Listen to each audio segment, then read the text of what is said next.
Quand l'ennemi vient me séduire, la porte est scellée. quand il vient troubler mon âme, La porte est scellée.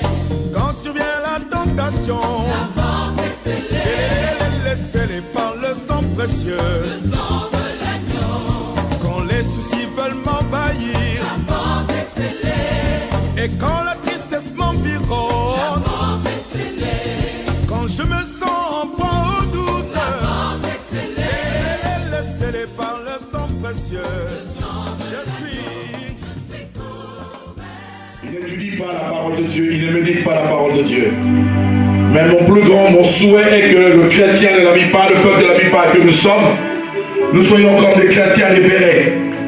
Les chrétiens libérés, la Bible dit, même si l'apôtre Paul avait reçu la révélation de Dieu, était un homme révélé, mais chaque fois qu'il enseignait la parole de Dieu, les chrétiens libérés examinaient tout ce que l'apôtre Paul leur disait pour voir si cela était conforme aux Écritures. Tu dois être ce genre de chrétien qui examine tout ce qu'on te dit. Aujourd'hui, s'il y a des chrétiens qui sont là, volant à tout vent de doctrine, c'est parce que ces chrétiens ne se donnent pas le temps de lire la parole de Dieu, ne se donnent pas le temps de méditer la parole de Dieu. Or, la clé du succès, la clé de la réussite se trouve dans la parole de Dieu. Amen. Parce que, amen. Parce que Dieu a dit à Josué que ce livre de la loi ne s'éloigne point de ta bouche. Pour vous les lecteurs de la Bible, Josué chapitre 1er au verset 8, que ce livre de la loi ne s'éloigne point de ta bouche, n'est-ce pas? Médite-le jour et nuit pour agir fidèlement selon tout ce qui est écrit. C'est alors que tu réussiras. C'est alors que tu auras du succès dans toutes tes entreprises. Dans la clé du succès, la clé de la réussite se trouve dans ce livre. Nous devons méditer, c'est-à-dire réfléchir sur ce que nous avons lu, sur ce que nous avons lu, sur ce que nous avons étudié. Nous devons prendre le temps de méditer. Méditer veut dire réfléchir sur les passages bibliques. Dis amen avec moi. Un amen bien. Un amen bien. Nous sommes dans la libération de la grâce. Vous êtes trop froid ce matin. Dis, je ne suis pas froid. Quand je dis amen, vous savez, en Afrique, lorsqu'un pasteur prêche, n'importe quel serviteur prêche, tu vois, la salle est tellement, les cœurs sont tellement en suspension. Chacun veut saisir sa bénédiction. Lorsqu'il entend une parole qui vient de la part de l'Éternel, il dit amen avec empressement. Bien aimé, je ne sais pas si c'est le froid de l'Europe qui fait que, bien aimé, il faut être révélé, bien aimé. Quand il y a une parole qui sort de la bouche de son serviteur, la parole de Dieu, tu saisis cette parole, tu dis qu'elle est la mienne. Dis amen avec moi. Oh, alléluia. Amen. Non, nous n'avons pas reçu un esprit de timidité. L'esprit de timidité n'est pas l'esprit de Dieu. Nous avons l'esprit de force qui veut dire amen avec moi. Pourquoi vous avez diminué le son? Je ne veux pas crier, je n'ai pas une belle voix là, ce matin. Alléluia. Alléluia. Nous allons prendre la Bible dans le livre de Éphésiens, chapitre 2, au verset 8. Le modérateur ou là pour m'aider, chaque fois que je monte, le modérateur, tu dois être verset 8. Éphésiens chapitre 2. Au verset 8. Lisons la parole de Dieu dans Éphésiens 2. À partir du verset 8. Nous allons nous tenir debout pour honorer la parole de Dieu. Cette parole qui nous donne la vie. Nous lisons au nom de Jésus-Christ. Car c'est par la grâce que vous êtes sauvés, par le moyen de la foi. Par le moyen de la foi. Et cela ne vient pas de vous, c'est le don de Dieu. C'est le don de Dieu. Nous répétons tous ensemble. Car c'est par la grâce que nous sommes sauvés, par le moyen de la foi. Et cela ne vient pas de nous, c'est le don de Dieu. Acclamons cette parole. Nous prenons également Galates. Nous faisons un pas en arrière. Galates chapitre 3. À partir du verset 13.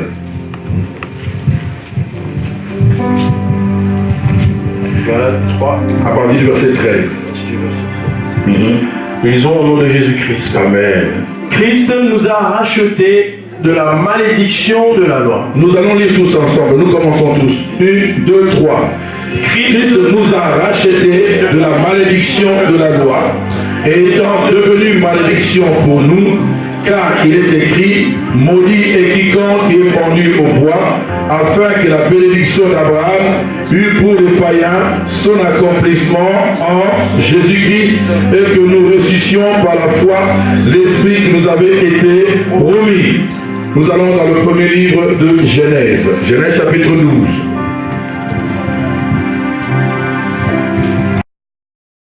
Genèse, c'est le premier livre de la Bible. Il ne faut pas aller chercher dans le Nouveau Testament. Genèse chapitre 12, les 3 premiers versets. 1, 2, 3.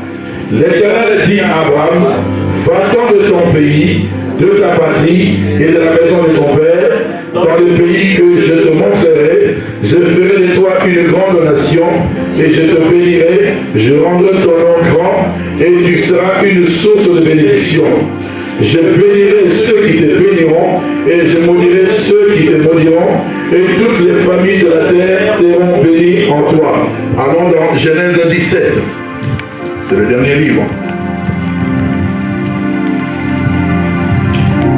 Genèse 17, nous allons lire les 6 premiers versets. Lisons tous ensemble. 1, 2, 3. Lorsqu'Abraham fut âgé de 99 ans, l'Éternel apparut à Abraham et lui dit, je suis le Dieu Tout-Puissant, marche devant moi, marche devant ma face et sois intègre. J'établirai mon alliance entre moi et toi et je te multiplierai à l'infini. Abraham tomba sur sa face et Dieu lui parla en disant, voici mon alliance que je fais avec toi, tu deviendras père d'une multitude de nations. On ne t'appellera plus Abraham, mais ton nom sera Abraham, car je te rends père d'une multitude de nations, je te rendrai fécond à l'infini, je ferai de toi des nations, et de rois sortiront de toi, j'établirai mon alliance entre moi et toi, et tes descendants après toi, selon leur génération. Ce sera une alliance perpétuelle, en vertu de laquelle je serai ton Dieu, et celui de ta postérité après toi. Je te donnerai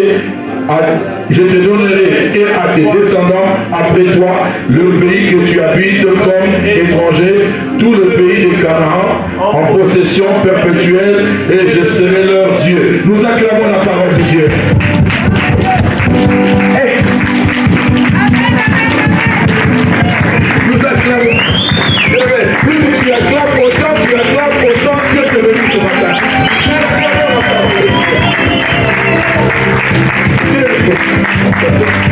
On dit, nous acclamons la parole de Dieu.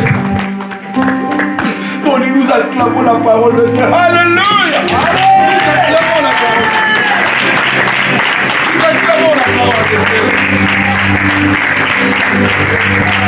Quand tu acclames Dieu, quand tu acclames la parole de Dieu, c'est Dieu lui-même que tu acclames.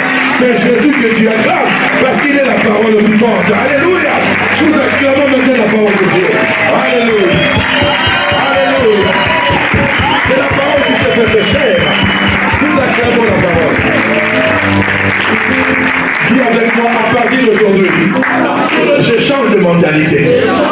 Lorsqu'on me dit acclame la parole, je vais me lever et je vais acclamer très fort la parole de Dieu. Mais nous allons maintenant nous exercer ce matin. Acclamons la parole de Dieu.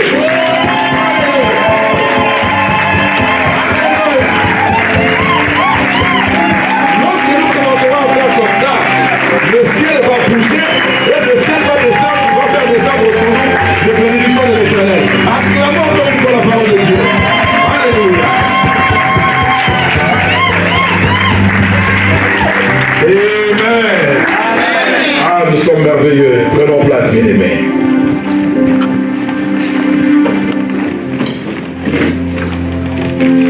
Gloire soit rendue à Dieu. La Bible dit dans Ephésiens chapitre 2 au verset 8, car c'est par grâce que nous sommes sauvés par le moyen de la foi, que personne ne se glorifie, n'est-ce pas?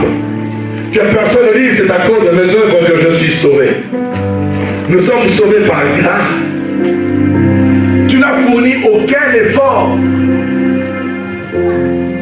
Mais par le moyen de la foi, parce que Dieu a permis. Ce sont les choses que Dieu a préparées depuis l'éternité pour que toi tu les pratiques. Et un jour, il t'a visité. Et ce jour-là, tu as reçu Jésus dans ta vie comme Seigneur et Sauveur. Et la Bible dit, l'effet seulement de l'avoir reçu et d'avoir cru en lui, qu'il est le Fils de Dieu et que Dieu l'a ressuscité de mort. Ce jour-là, peut-être que tu as pleuré. La Bible dit, Dieu t'a fait grâce. Ce jour-là, il t'a conféré sa justice. Qui peut dire Amen avec moi? Un Amen est bien. Ça dit, ce n'est pas parce que tu étais tellement bon, tu étais quelqu'un de formidable, tu aimais, tu exerçais la libéralité ou l'amour vis-à-vis des gens. Non, la Bible dit que nous sommes sauvés par grâce, par le moyen de la foi. Et nous avons lu également dans Éphésiens, nous avons lu également, bien aimé, dans Galates chapitre 3, à partir du verset 13. Je résume ces 3 versets. La Bible qui dit que Christ s'est fait malédiction afin que sa malédiction, écoutez-moi, Christ s'est fait malédiction afin que la bénédiction d'Abraham puisse avoir son accomplissement sur tous ceux qui croient en Jésus-Christ. Est-ce que dans cette salle, il y a des hommes et des femmes qui croient en Jésus-Christ? Amen. Donc s'il y a des hommes et des femmes qui croient en Jésus-Christ dans cette salle, c'est-à-dire ces hommes et ces femmes sont des fils d'Abraham par la foi. Dites Amen avec moi. Amen. Si nous sommes fils d'Abraham, la promesse a été faite à Abraham. Alléluia. Je te bénirai toi et ta postérité. Si nous sommes postérité d'Abraham, cela veut dire que la bénédiction que Dieu a accordée à Abraham est notre partage. Et nous devons nous estimer heureux ce matin en tant que fils et filles d'Abraham. Parce que quelqu'un s'est fait malédiction, c'est Jésus-Christ. Car il est écrit, maudit est quiconque qui est pendu au bois. Lui, il a été pendu au bois. Il s'est fait malédiction afin que la bénédiction d'Abraham puisse avoir son accomplissement sur les hommes et les femmes qui croient en Jésus-Christ. Alléluia. Parce que nous croyons en Jésus-Christ, bien aimés, les bénédictions d'Abraham sont notre partage parce que nous sommes devenus automatiquement postérité d'Abraham. Quelle grâce! Quelle grâce! Si réellement nous sommes le fils d'Abraham, bien aimés, nous devons aussi pratiquer les œuvres de notre père Abraham. Abraham était un homme de foi. Abraham obéissait à l'Éternel. Abraham a marché avec Dieu par la foi. Abraham était tout le temps soumis à la volonté de Dieu, même quand les moments étaient difficiles. Et Dieu qui lui dit, dans Genèse chapitre 22, n'est-ce pas, donne ton fils, ton unique, celui que tu aimes. Imagine-toi, c'était l'unique fils que Dieu lui avait donné. Le fils tant attendu. Et Dieu lui dit, donne ton fils. Abraham n'a fait que se soumettre à la volonté de Dieu. Et si nous sommes des fils et des filles d'Abraham, bien aimés, nous devons apprendre à nous soumettre à la volonté de Dieu et non à notre propre volonté. C'est comme ça que nous verrons les bénédictions que Dieu avait promises à notre père Abraham nous accompagner. Alléluia. Bien aimé, notre Dieu fit une alliance avec notre père Abraham. Il dit à Abraham, va-t'en de ton pays, va-t'en de ta patrie, de la maison de ton père, va vers le pays que moi l'Éternel je te indiquerai. Genèse chapitre 12. N'est-ce pas? Dieu l'a conduit jusque dans le pays de Canaan. Abraham, sans réfléchir par la foi, il est sorti de sa patrie, il est sorti de la Mésopotamie, il est sorti de la maison de son père. Par la foi, il a marché selon ce que l'Éternel lui avait dit. Alléluia. Et Dieu lui dit, parce que tu as fait cela, parce que je fais, écoute, par rapport à cette alliance, moi, je te bénirai. Je te rendrai, je rendrai ton nom grand. Tu seras père d'une multitude. Il a fait alliance avec Abraham. Mais qu'est-ce que nous entendons par alliance? Pendant que j'écrivais, j'ai écrit 4 définitions, je voudrais que tu écrives rapidement avec moi. L'alliance c'est quoi? Une alliance c'est quoi? C'est un contrat entre deux parties. Et chacune des parties s'oblige à exécuter le contenu de ce contrat. Vous êtes d'accord avec moi, n'est-ce pas? C'est un contrat. Un contrat peut être écrit, n'est-ce pas? Mais dans le cas d'Abraham et de notre Seigneur, le contrat était verbal, n'est-ce pas? C'était un contrat verbal. Dieu lui dit, je te bénirai, je rendrai ton nom grand. Et dans ce contrat, il y avait des clauses que les deux parties devaient respecter. Bien aimé, il n'y a d'alliance que dans la liberté. Qui peut dire amen avec moi? Amen. On ne force pas à quelqu'un de conclure ou de contracter une alliance quelconque. Il n'y a d'alliance que dans la liberté. Comme Abraham pouvait bien dire, non, je ne veux pas sortir de la maison de mon père. Hein? Je resterai ici à Mésopotamie, je suis né ici. Hein? Ma famille, mes ancêtres sont tous idolâtres. Moi, il est né dans l'idolâtrie, il devait rester dans l'idolâtrie. Mais ce jour-là, quand Dieu l'a visité au milieu de l'idolâtrie, avant d'entendre la voix de Dieu, il n'a pas réfléchi. Il a quitté la maison de son père et de sa mère. Et Dieu lui a dit, voilà, je te bénirai. Je rendrai ton nom grand. Je maudirai ceux qui te maudiront. Et je bénirai ceux qui te béniront. Et Dieu va conclure, maintenant va confirmer cette alliance. Dans Genèse 17 que nous venons de lire ici. Il dit, je te bénirai non seulement toi, mais je bénirai également ta postérité après toi. Est-ce que nous sommes la postérité d'Abraham? Est-ce que nous sommes la postérité d'Abraham? Bien aimé, nous devons savoir que les bénédictions que Dieu avait préparées pour Abraham sont notre partage. Parce que nous sommes en Jésus-Christ. Elle dit amen avec moi. Elle amène bien. Je dis qu'il n'y a pas d'alliance, il n'y a d'alliance que dans la liberté. Vous savez, l'alliance au départ n'est pas contraignante. Ce n'est pas quelque chose d'obligatoire, de forcé. Mais l'alliance devient contraignante, comme je dis, à partir du moment où les deux parties expriment leur volonté à honorer le contenu ou les clauses de cette alliance. À partir du moment où vous vous mettez d'accord, à partir du moment où tu exprimes ta volonté, soit par une signature ou par une parole en disant oui, cette alliance devient une obligation. C'est-à-dire, chacune des parties s'oblige à exécuter les clauses de ce contrat. C'est comme ici dans le cas d'Abraham. Abraham a dit oui, parce qu'Abraham a fait ce que Dieu lui a demandé. Mais même dans les moments les plus difficiles, Abraham avait gardé l'alliance qu'il avait faite avec l'Éternel. Parce que Dieu lui avait dit, nous avons lu dans Genèse 17, marche devant ma face et sois intègre. Durant sa vie, malgré qu'il a parfois il était maladroit, mais c'est un homme qui était intègre. C'est quelqu'un qui a marché devant la face de Dieu avec intégrité de cœur et fidélité. Vous savez, c'est là où j'ai compris que l'intégrité, quand on dit un homme est intègre, c'est quelqu'un qui ne trahit pas. Parce que dans l'intégrité exige la fidélité et le dévouement, n'est-ce pas?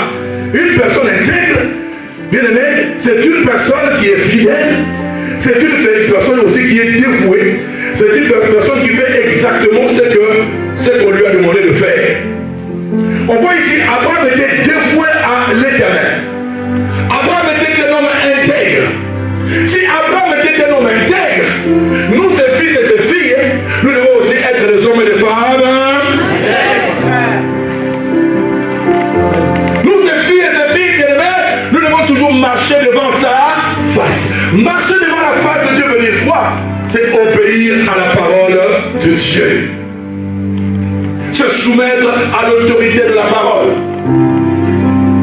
Abraham n'écoutait pas, bien que souvent il avait aussi écouté la voix de sa femme qui lui avait demandé de prendre sa servante comme femme, comme de seconde femme, bien qu'il avait pris Agar comme seconde femme, mais Abraham écoutait toujours la voix de l'Éternel, parce que c'était un homme de chair et de sang. Mais Abraham se soumettait toujours à la volonté de l'Éternel.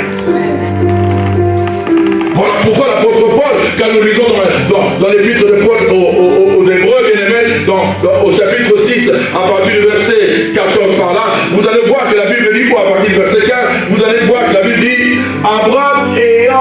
persévérer, il obtint l'effet de la promesse. Parce qu'il avait persévéré. Il avait persévéré dans quoi? Il avait persévéré dans son intégrité. Il avait persévéré en marchant devant la face de Dieu. C'est ce que Dieu lui avait demandé de faire. Un homme intègre. Ce que Dieu nous demande, bien aimé, pour hériter de toutes les bénédictions que notre Père, qu'il avait dit à notre Père Abraham, bien aimé, Dieu nous demande de marcher avec intégrité de cœur et de marcher devant sa face, comme c'est le cas avec notre Père. Si réellement nous sommes en Christ, bien aimé, nous devons savoir que le Seigneur Jésus-Christ nous demande aussi d'être des hommes et des femmes intègres. Qui dit Amen avec moi? Bien aimé, dans une alliance, il y a un contenu que chacune de parties doit explicitement ratifier. Donc, exprimer sa volonté, n'est-ce pas, à exécuter son contenu. Donc, j'exprime ma volonté. Vous, les juristes, vous êtes là, n'est-ce pas? C'est comme ça que ça s'est dit. Amen. Je vois pendant que je parle, là, les juristes sont en train de se regarder dans la salle. Et dites Amen avec moi. Un Amen est très bien. Un Amen est bien. L'alliance avec notre Père Abraham, cette alliance était claire. On voit dans cette alliance, Dieu s'engage à les bénir. À les bénir lui et sa postérité. Vous savez bien aimé, l'alliance a aussi ses exigences. Pendant que je creusais ma tête, le Saint-Esprit m'a dit qu'il y avait deux exigences dans l'alliance. La première exigence de l'alliance, bien aimé, c'est la fidélité aux engagements. Qui veut dire Amen avec moi?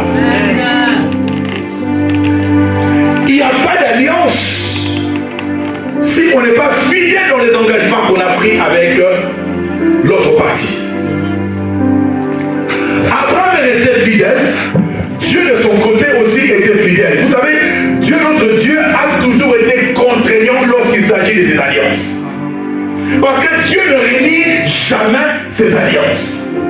Dans Hébreux 6, il est écrit, il y a deux choses qui sont irrévocables dans la nature de Dieu, ce sont ses promesses et ses serments. Quand Dieu promet, il fait de tout son mieux pour accomplir ce qu'il a promis. Quand Dieu promet, il s'oblige à exécuter ce qu'il a promis. Voilà pourquoi la Bible dit que les promesses de l'Éternel sont oui et amen. Car il est difficile pour que Dieu, il est impossible pour que Dieu mente. Les hommes mentent, mais Dieu ne ment pas. Et voilà, la Bible dit que Dieu veille toujours sur sa parole pour l'accomplir. Bien que les hommes soient quelquefois infidèles, mais Dieu n'est pas infidèle, notre Dieu est fidèle. Je vais entendre la main bien. Il a promis à Abraham de le bénir. Abraham est resté fidèle à l'Éternel. Et Dieu de son côté a accompli également sa volonté. Je dis, l'alliance a des exigences. La première exigence, c'est quoi? C'est la fidélité, n'est-ce pas, au quoi? Aux engagements. La deuxième exigence, bien aimé, c'est le respect de termes fixés. Vous savez, il y a des gens qui sont fidèles à leur engagement, mais ils ne respectent pas le terme fixé. Juste un exemple, nous allons nous le trouver. Quelqu'un qui dit, juste un exemple, Seigneur, je fais une alliance avec toi, je fais un vœu. Vous savez que tous les vœux que nous faisons à l'Éternel sont des alliances que nous contractons avec Dieu. Si tu ne l'as jamais su, quand tu fais un vœu à Dieu, donc c'est une alliance que tu conclus avec l'Éternel. Seigneur, tous les dimanches, je serai à l'église. Au retour, Seigneur, souviens-toi de moi. Parce que j'honore le jour du Seigneur. Tous les jours, devant sa face, devant ta face, comme il est écrit, on ne viendra pas devant l'Éternel main vide. Seigneur, je m'organiserai tous les jours, à moins que je sois en manque, pour bénir ta présence. C'est un vœu, c'est une alliance que tu conclus avec l'Éternel. Le problème est que tous les dimanches, tu es là. Tu es fidèle à tes engagements. Mais malheureusement, tu arrives tout le dimanche en retard. C'est-à-dire, tu ne respectes pas le terme fixé. Tu es fidèle à tes engagements. Mais malheureusement, tu ne respectes pas le terme fixé. Dans chaque engagement, il y a aussi le terme fixé. Dieu, on ne peut pas l'adorer ni le servir dans le désordre. Notre Dieu, c'est un Dieu d'ordre. Et dans chaque organisation, Dieu met de l'ordre. Et l'ordre là, ce sont les termes fixés.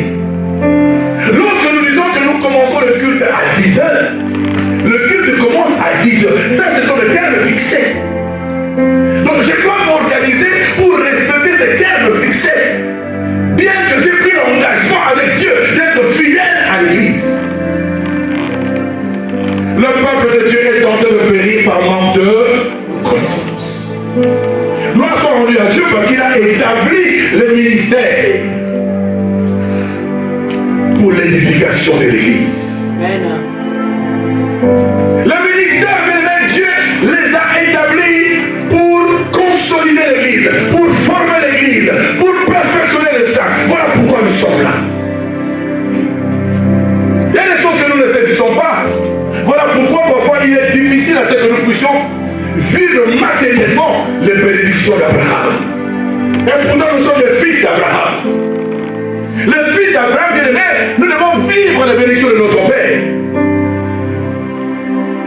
Qui dit Amen avec moi? Un Amen bien. Mais dans l'alliance, bien aimé, il y a aussi les bénéfices de l'alliance. Qui peut dire Amen avec moi? Dis avec moi les bénéfices de l'alliance. Dis les bénéfices de l'alliance. Bien aimé, nous voyons que Dieu a dit à Abraham, je te bénirai toi et je bénirai également ta postérité après toi. Et nous voyons la postérité d'Abraham. Je voudrais que le modérateur m'aide rapidement pour la Bible parce que le peuple de Dieu doit apprendre à lire la parole de Dieu dans Genèse chapitre 26. Genèse chapitre 26. Et tu dois préparer également Genèse chapitre 32. Comme les chrétiens hébreux, nous examinons les Écritures. On voit ici la postérité d'Abraham, le fils d'Abraham, Isaac. Allons-y. Genèse 26, le premier verset. Vas-y à partir du premier verset. Ouais. Nous lisons Genèse 26 à partir du premier verset. Il y eut famine dans le pays, en plus de la première famine de l'époque d'Abraham, et Isaac se rendit vers Abimelech, le roi des Philistins, à Guérar. L'Éternel lui apparut et lui dit: ne descends pas en Égypte, réside dans le pays que je vais t'indiquer. Réside dans le pays que je vais t'indiquer. Séjourne dans ce pays-ci, je serai avec toi, et je te bénirai, car je te donnerai toutes ces terres à toi et ta postérité. Je tiendrai la promesse que j'ai faite à ton père Abraham. Je tiendrai la promesse que j'ai faite à ton père Abraham. Malgré que la famille continue. Je rendrai ta descendance aussi nombreuse que les étoiles du ciel. Je donnerai toutes ces terres à ta descendance. Toutes les nations de la terre seront bénies en ta postérité. Parce que Abraham m'a obéi et qu'il a respecté mes ordres, mes commandements, mes prescriptions et mes lois. Isaac restera donc à Guérar. Amen. Amen. Amen. Amen. Nous voyons ici, bien aimé, Isaac est la postérité d'Abraham, n'est-ce pas?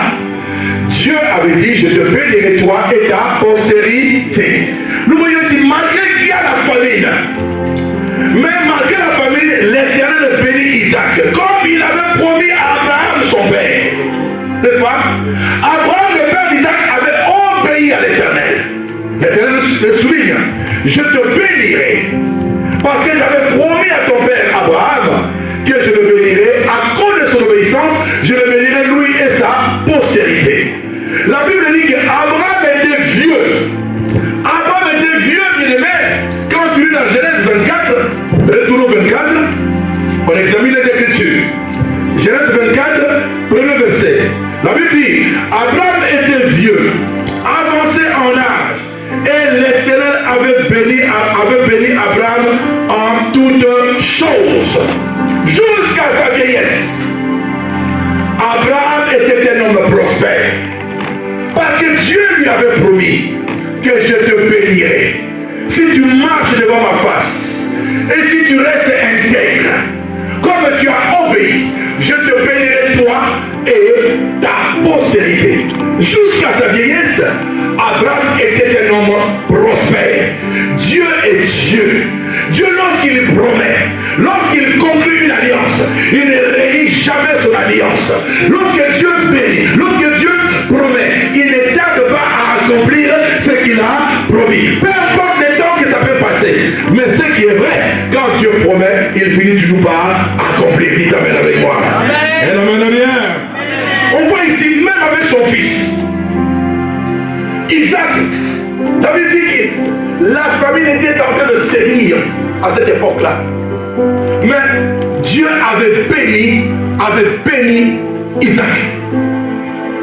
Comme il avait promis à son père, je te bénirai toi et ta postérité. Ça, c'est le bénéfice bien-aimé de l'alliance.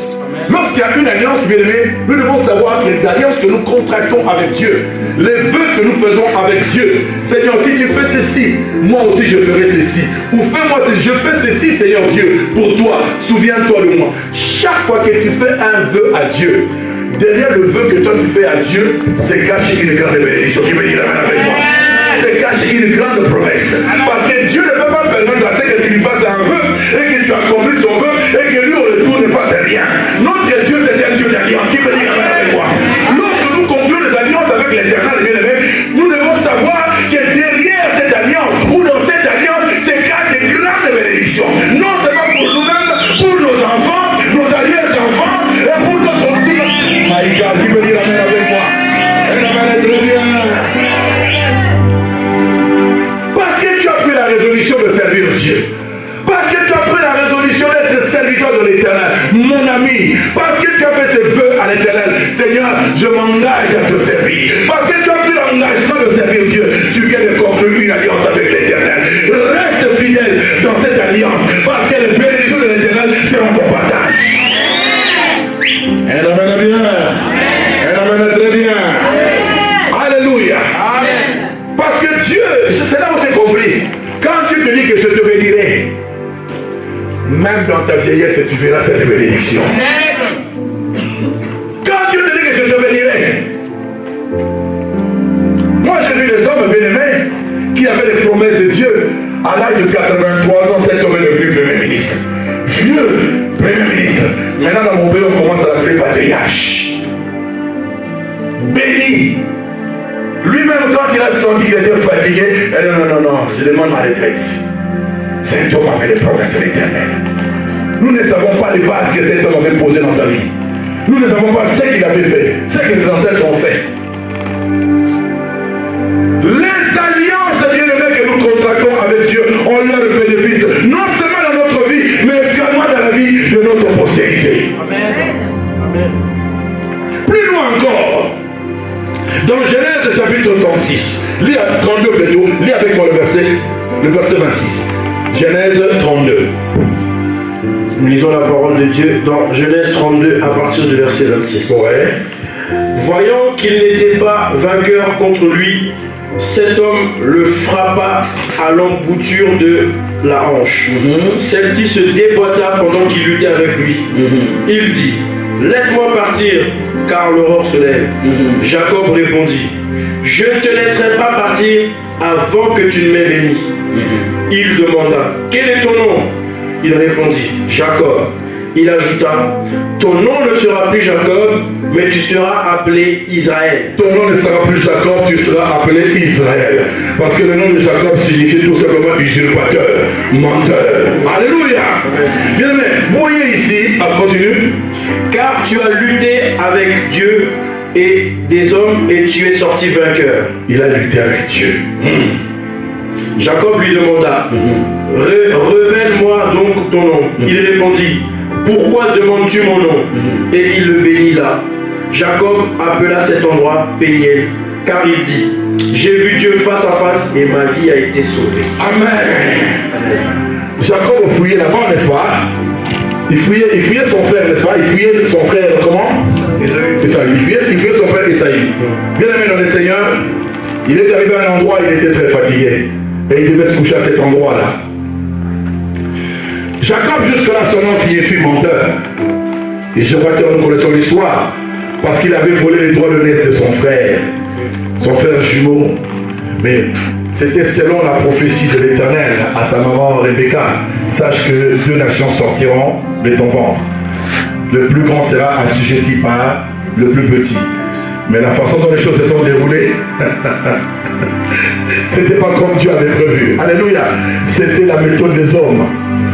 Il a volé les droits de noces de son frère, n'est-ce pas? Nous connaissons l'histoire.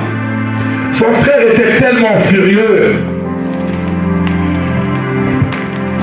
Son frère était en colère, il voulait le détruire. Voilà, pendant qu'il fouillait, il s'est retrouvé à un endroit et il devait se reposer à cet endroit-là. Et la nuit, la Bible dit, un homme a combattu avec lui. Un homme a combattu avec lui toute la nuit. Jacob, c'était quelqu'un de fort aussi, c'était un guerrier. Il n'a pas voulu lâcher cet homme. Toute la nuit, ils ont combattu. Voilà que l'aurore commençait à se lever. Avant que l'aurore ne se lève, cet homme, c'était un ange de l'Éternel dans la théophanie de Dieu. La théophanie veut dire différentes manifestations de Dieu. Dieu s'est manifesté comme homme, hein, comme un ange. Mais c'était Dieu lui-même qui combattait avec Jacob. Jacob l'a retenu. Si tu ne me bénis pas, je ne te lâcherai pas. Mais comment voulez-vous que Dieu bénisse un menteur? Comment voulez-vous que Dieu bénisse un usurpateur? La Bible dit, il le frappa. Où? À l'emboîture de la hanche. Et sa hanche s'est démise, n'est-ce pas? Bien aimé, tu ne peux pas bénir un menteur. La Bible dit, ayez à vos reins quoi? La ceinture de la vérité. La ceinture de la vérité. Yes. Dieu n'a pas touché les pieds. Dieu n'a pas touché la tête. Dieu n'a pas touché le bras. Dieu n'a pas touché la poitrine. Dieu a touché là où il y a la ceinture de la vérité. À l'emboîture de sa hanche. Qu'est-ce que Dieu était en train de faire? Dieu était en train de rectifier quelque chose dans le caractère de Jacob. Qui veut dire avec moi? Dieu était en train de rectifier. Parce que Dieu avait déjà promis à son père Abraham de bénir toute sa postérité. Ici, Abraham et ici, Isaac, et Jacob plutôt, et la postérité d'Abraham. Mais il se passe quelque chose. C'est un menteur. Dieu ne peut pas bénir un menteur. Dieu le touche à la moitié de sa hanche. Là où il y a la ceinture de la vérité. Parce qu'il n'y avait pas la vérité. Dieu a touché la hanche. Il a rectifié quelque chose dans le comportement de Jacob. My God. Mon Dieu, mon Dieu, mon Dieu, mon Dieu, mon Dieu. Pourquoi Dieu a touché la hanche? C'était pour rectifier le caractère de Jacob, afin de justifier sa propre justice. Dieu ne peut pas le bénir comme ça dans le mensonge. Il faut toucher la moitié de la hanche. Il faut qu'il ait autour de ses reins la vérité. Dieu a enlevé le mensonge qui était autour de cela. Dieu a mis la vérité. Voilà pourquoi Dieu l'a béni. Comme il avait promis à son père que je bénirai toute ta postérité. Jacob aussi. C'est la postérité d'Abraham. Mais il se passe quelque chose. C'est un menteur. Oh, Dieu est 3 fois saint. Mais qui est cet homme qui va te dire, laisse-moi partir, car l'aurore va se lever si c'est Dieu? Parce qu'il était en train de combattre avec l'Éternel toute la nuit. Et la Bible dit que personne ne peut voir Dieu et vivre. Le jour allait se lever. Mais Jacob allait voir la face de cet homme. Or, la Bible dit que personne ne peut voir le Dieu et vivre. Avant que l'aurore ne se lève, il le touche à la moitié. Parce que Jacob disait, si tu ne me bénis pas, je ne te laisserai pas partir. Mais Dieu ne peut pas bénir un menteur. Dieu est 3 fois saint. Il faut qu'il fasse un travail. Il faut qu'il rectifie le caractère de cet homme. Il faut qu'il le touche où? À la moitié de la hanche. Là où il y a la vérité. À la place de la vérité, il y avait le mensonge. Il a enlevé le mensonge. Alléluia. Il a enlevé le mensonge. Il a enlevé le mensonge. Dans les caractères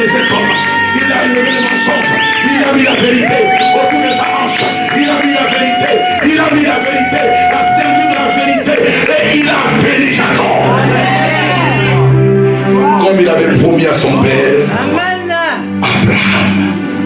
Nous voyons le bénéfice de l'alliance. Nous voyons le bénéfice de l'alliance. L'alliance et l'obéissance de son grand-père, Abraham, lui a valu les faveurs de Dieu. Tu ne sais pas les alliances que tu es en train de conclure aujourd'hui. Tu ne sais pas le vœu que tu fais avec Dieu aujourd'hui. Si tu peux voir leurs répercussions dans les générations futures, bien-aimés dans le Seigneur, j'aimerais ce jour-là, quand je serai à l'au-delà, auprès de l'Éternel, que mes petits-fils, mes arrière-petits-fils, jouissent des privilèges de l'alliance que j'ai conclue avec l'Éternel. Si je sers Dieu, parce que je sais que je suis un homme béni, il est en train de me bénir, il bénira mes enfants, il bénira ma postérité et ma postérité après moi. Alléluia! Mais nous devons être les responsables, mes amis. Abraham était responsable. Si toi et moi nous jouissons aujourd'hui des faveurs de Dieu, parce qu'en amont, il y avait quelqu'un d'intègre et soumis à l'Éternel. Voilà pourquoi la Bible dit que Jésus s'est fait malédiction afin que la bénédiction d'Abraham puisse accompagner tous ceux qui croient en Jésus-Christ. Il n'est pas le père de la bénédiction de David, il n'est pas le père de la bénédiction de qui que ce soit, mais pas de la bénédiction d'Abraham. Nous, si nous allons encore plus loin, nous voyons la postérité d'Abraham. Le peuple d'Israël était dans la servitude en Égypte, n'est-ce pas? Selon la parole de l'Éternel dans Genèse chapitre 15. À partir du verset 7, il dit, sache que tes descendants seront étrangers dans un pays. Sache que tes descendants seront esclaves dans un pays étranger. Ici seront asservis et on les opprimera pendant 400 ans. Nous connaissons la parole, n'est-ce pas? Et Dieu dit, à la 4e génération, n'est-ce pas? Ils reviendront et ils sortiront de ce pays avec des grandes richesses. Cette parole s'est accomplie, n'est-ce pas? La Bible dit dans Exode chapitre 2, pour vous les lecteurs de la Bible, après 400 ans, Israël dans la servitude a commencé à gémir. Il a commencé à crier. Israël a dit